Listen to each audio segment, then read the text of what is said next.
पितृपक्ष से मुक्ति पाने के लिए सुनिए पितृपक्ष की कथा। एक असुर कैसे बना पितरों के मोक्ष का कारण।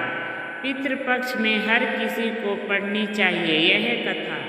असुर, दानव, राक्षस, दैत्य आदि को हमेशा अपवित्र माना जाता है, पर क्या आप जानते हैं एक असुर ऐसा भी था जिसकी तपस्या से खुश होकर श्री हरि ने उसे सभी तीर्थों से अधिक पवित्र और पावन बना दिया। आज हम बात कर रहे हैं पितरों को मुक्ति दिलाने वाले गया तीर्थ की। चलिए जानते हैं आग्नेय महापुराण की एक कथा के माध्यम से कि कैसे एक असुर का शरीर बन गया पावन तीर्थ स्थान। एक समय की बात है, एक असुर था गयासुर। गयासुर भगवान श्री हरि को प्रसन्न करने के लिए घोर तप करने लगता है। उसके तप के प्रभाव से सभी देवी देवता परेशान हो जाते हैं। वे सभी देवता भगवान विष्णु के पास जाते हैं और उनसे प्रार्थना करने लगते हैं कि वे गयासुर के तप के कारण ही हो रही समस्या का कोई समाधान निकाले। वे सभी दयनीय स्थिति दिखाते हुए श्री हरि से अपनी रक्षा करने को कहते हैं। श्री हरि देवताओं को आश्वासित करते हैं और कठोर तप कर रहे गयासुर के सामने प्रकट हो जाते हैं। अपने सामने अपने आराध्य को देखकर गयासुर भाव विभोर हो जाता है। भगवान उसकी तपस्या से प्रसन्न होकर उससे वरदान मांगने को कहते हैं। इस पर असुर उनसे कहता है कि भगवान आप मुझे ऐसा वरदान दें कि मैं सभी तीर्थ से भी अधिक पवित्र हो जाऊं। भगवान गयासुर को ऐसा ही हो यह कहकर मनवांछित वरदान देते हैं जिससे देवताओं की परेशानी समाप्त हो जाए। लेकिन यह क्या, गयासुर को प्राप्त इस वरदान के कारण पृथ्वी सूनी होने लगी। जो भी व्यक्ति उस असुर का दर्शन करता है वह मोक्ष प्राप्त कर भगवान के समीप पहुंच जाता है। ऐसे में सभी देवता आदि ब्रह्मा जी के साथ श्री हरि के पास जाते हैं और उनसे कहते हैं कि गयासुर को प्राप्त वरदान के कारण सारी पृथ्वी सूनी हो रही है। इस पर विष्णु जी ब्रह्मा जी से कहते हैं कि वे सभी देवताओं को लेकर गयासुर के पास जाएं और उनसे एक यज्ञ करने के लिए पवित्र भूमि मांग ले। ब्रह्मा जी विष्णु जी की आज्ञा लेकर गयासुर के पास जाते हैं और उससे यज्ञ भूमि मांगने के लिए उसके पावन शरीर की मांग करते हैं। गयासुर खुशी खुशी अपने शरीर को यज्ञ भूमि के लिए देने को तैयार हो जाता है। ब्रह्मा जी उसके मस्तक पर यज्ञ आरंभ करते हैं और जैसे ही यज्ञ में पूर्णाहुति देने का समय आता है तो गयासुर पुत्री धर्मवता और धर्मवता का विवाह ऋषि मरीच से हुआ था। अज्ञानवश ऋषि मरीचि ने अपनी पत्नी को सेवा से विमुख होने के कारण शीला होने का शाप दे दिया था, परंतु कठोर तपस्या कर धर्मव्रता ने श्री हरि से कहकर इस श्राप को भी वरदान में बदल दिया। का शरीर चंचल हो जाता है। यज्ञ के समय वह विचलित होने लगता है। यह देखकर भगवान विष्णु धर्म को बुलाते हैं और उनसे देवमयी शिला को गयासुर के शरीर पर रखने को कहते हैं। देवमयी शिला और कोई नहीं बल्कि धर्म और उनकी पत्नी धर्मवती की पुत्री धर्मव्रता है। धर्मव्रता का विवाह ऋषि मरीच से हुआ था। अज्ञानवश ऋषि मरीच ने अपनी पत्नी को सेवा से विमुख होने के कारण शिला का शाप दे दिया था, परंतु कठोर तपस्या कर धर्मव्रता ने श्री हरि से कहकर इस श्राप को भी वरदान में बदल दिया। जब श्री हरि के कहने पर इस शिला को गयासुर के शरीर पर रखा गया तो उसके बाद ही भी गया का शरीर हिलता ही रहा। यह देखकर अन्य देवताओं के साथ रुद्र और ब्रह्मा जी भी उस शिला पर जा बैठे, लेकिन शिला का हिलना बंद नहीं हुआ और वह देवताओं को भी अपने साथ हिलाने डुलाने लगा।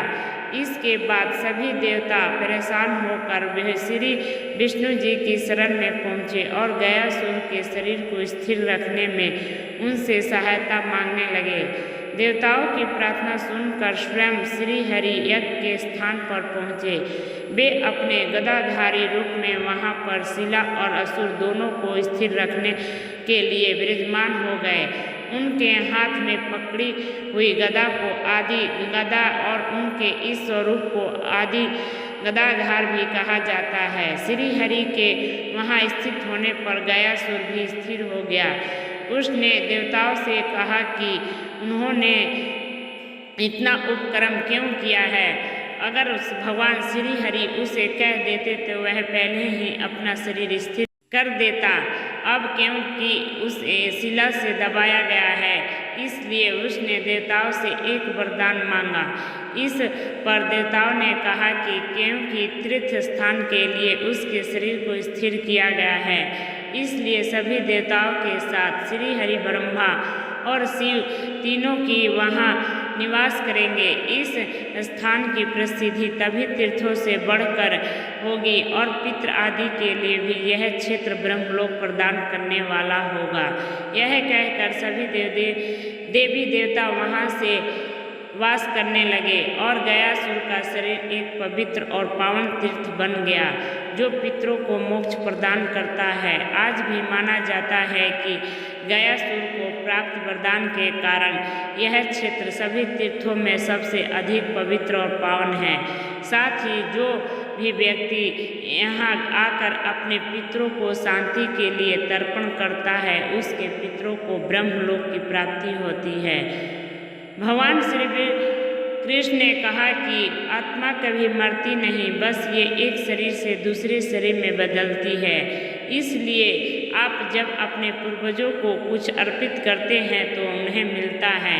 इस कथा के अनुसार महाभारत के दौरान कर्ण की मृत्यु हो जाने के बाद जब उसकी आत्मा स्वर्ग में पहुंची तो उन्हें बहुत सारा सोना और गहने दिए गए। कर्ण की आत्मा को कुछ समझ नहीं आया और वह तो आहार तलाश रहे थे। उन्होंने देवता इंद्र से पूछा कि उन्हें भोजन की जगह सोना क्यों दिया गया।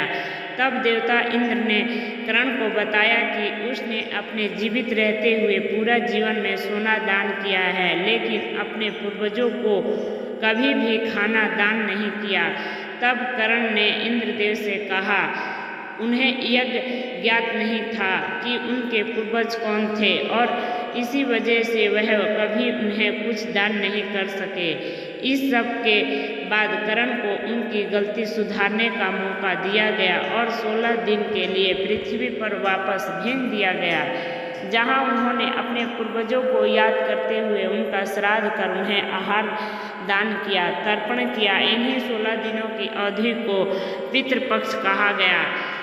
अतः इस कथा को पढ़ने अथवा सुनने का बहुत ही महत्व है। पितृपक्ष की पौराणिक कथा के अनुसार जोगी तथा भोगी दो भाई थे, दोनों अलग अलग रहते थे। जोगी धनी था और भोगी निर्धन। दोनों में सबसे बड़ा प्रेम था। जोगी की पत्नी को धन का अभिमान था, किंतु भोगी की पत्नी बड़ी सरल हृदय थी। पितृपक्ष आने पर जोगी की पत्नी ने उसे पितरों का श्राद्ध करने के लिए कहा तो जोगी इसे व्यर्थ का कार्य समझकर टालने की चेष्टा करने लगा, किंतु उसकी पत्नी समझाती थी कि यदि ऐसा नहीं करेंगे तो लोग बातें बनाएंगे। फिर उससे अपने मायके वालों को दावत पर बुलाने और अपनी शान दिखाने का यह उचित अवसर लगा। अतः वह बोली, आप शायद मेरी परेशानी की वजह से ऐसा कह रहे हैं, किंतु इसमें मुझे कोई परेशानी नहीं होगी। मैं भोगी की पत्नी को बुला कर लूँगी, दोनों मिलकर सारा काम कर लेंगी। फिर उसने जोगी को अपने पीहर न्योता देने के लिए भेज दिया। दूसरे दिन उसके बुलाने पर भोगी की पत्नी सुबह सवेरे आकर काम में जुट गई। उसने रसोई तैयार की, अनेक पकवान बनाए। फिर तब सभी काम निपटाकर अपने घर आ गई। आखिर उसे भी तो पितरों का श्राद्ध तर्पण करना था। इस अवसर पर न जोगी की पत्नी ने उसे रोका और न वह रुकी। शीघ्र ही दोपहर हो गई। पितृभूमि पर उतरे। जोगी और भोगी के पितर पहले जोगी के यहाँ गए तो क्या देखते हैं कि उसके ससुराल वाले वहाँ भोजन पर जुटे हुए हैं। निराश होकर वे भोगी के यहाँ गए। वहाँ क्या था, मात्र पितरों के नाम पर अगियारी दी गई थी। पितरों ने उनकी राख चाट और भूखे ही नदी के तट पर जा पहुँचे। थोड़ी देर में सारे पितर इकट्ठे हो गए और अपने अपने यहाँ के श्राद्धों की बड़ाई करने लगे। जोगी भोगी के पितरों ने भी अपनी आप बीती सुनाई। फिर वे सोचने लगे, अगर जोगी समर्थ होता तो शायद उन्हें भूखा न रहना पड़ता, मगर जो भोगी के घर में तो जुन की रोटी भी खाने को नहीं थी। यह सब सोचकर उन्हें भोगी पर दया आ गई। अचानक वे नाच नाच कर गाने लगे, भोगी के घर धन हो जाए, भोगी के घर धन हो जाए। सांझ होने को हुई। भोगी के बच्चों को कुछ भी नहीं मिला था। उन्होंने माँ से कहा, भूख लगी है। तब उन्हें टालने की गरज से भोगी की पत्नी ने कहा, जाओ, आंगन में औधी रखी है, उससे जाकर खेलो लो और जो कुछ मिले बांट कर खा लेना। बच्चे वहाँ पहुँचते हैं तो क्या देखते हैं कि हौदी मोहरों से भरी हुई है और दौड़े दौड़े माँ के पास पहुँचे और उसे सारी बातें बताई। आंगन में आकर भोगी की पत्नी ने यह सब कुछ देखा तो वह भी हैरान रह गई। इस प्रकार भोगी भी धनी हो गया, मगर धन पाकर वह घमंडी नहीं हुआ। दूसरे साल का पितृपक्ष आया। श्राद्ध के दिन भोगी की स्त्री ने 56 प्रकार के व्यंजन बनाए। ब्राह्मणों को बुलाकर श्राद्ध किया, भोजन कराया, दक्षिणा दी। जेठ जेठानी को सोने चांदी के बर्तन में भोजन कराया। इससे पितृ बड़े प्रसन्न तथा तृप्त हुए। हिंदू धर्म में कौवे को पितरों का प्रतीक माना जाता है, क्योंकि यह मान्यता है कि पितरों की आत्माएं कौवे के रूप में आकर अपने वंशजों से भोजन और पूजा ग्रहण करती है। यह मान्यता श्राद्ध और पितृपक्ष के दौरान विशेष रूप से प्रचलित है। कौवे बिना थके लंबी दूरी की यात्रा तय कर सकते हैं। ऐसे में किसी भी तरह की आत्मा कौवे के शरीर में वास कर सकती है और एक स्थान से दूसरे स्थान पर जा सकती है। इन्हीं कारणों के चलते पितृपक्ष में कौवे को भोजन कराया जाता है। धार्मिक मान्यताओं के मुताबिक जब किसी व्यक्ति की मौत होती है तो उसका जन्म कौवा योनि में होता है। कौवे को पितृ मानने के पीछे की कथा। पौराणिक कथा के मुताबिक इंद्रदेव के बेटे जयंत ने कौवे का रूप धारण किया था। राम जी ने जब कौवे की एक आंख में तिनका चला दिया तो कौवे ने श्री राम से माफ़ी मांगी। इसके बाद भगवान राम ने उसे आशीर्वाद दिया कि पितृपक्ष में कौवे को दिया गया भोजन पितरों को मिलेगा। ऐसा माना जाता है कि कौवे को भविष्य में होने वाली घटनाओं का थोड़ा थोड़ा आभास हो जाता है। कौवे को अतिथि के आगमन का संकेत भी माना जाता है। पितृपक्ष में गाय, कुत्ता और चींटी को भी भोजन कराने से पितरों को शांति मिलती है। पितृपक्ष में गाय को भोजन कराने से पितरों को आशीर्वाद मिलता है और परिवार पर उनका आशीर्वाद बना रहता है। इसके अलावा पितृपक्ष में कुत्ते को भोजन कराने से पितरों की आत्मा को संतुष्टि मिलती है।